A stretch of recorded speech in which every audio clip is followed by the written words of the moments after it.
Så er kapitel 7 klar i Kuren mod frygt til dig. Og i det her kapitel kan du læse om at finde modet til at være den, du allerhelst vil være. Fri for uhensigtsmæssige sammenligninger eller dårlige følelser af ikke at slå til som menneske, ven, forældre, partner, kollega, mand eller kvinde.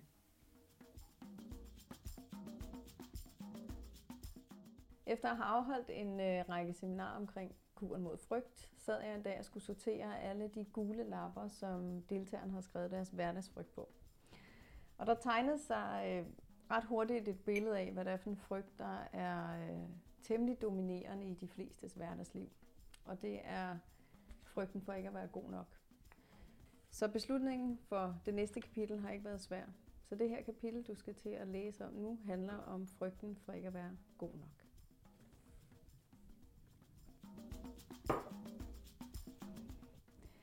Her i det her kapitel kan du blandt andet læse om, hvorfor vi er styret af frygten for ikke at være god nok.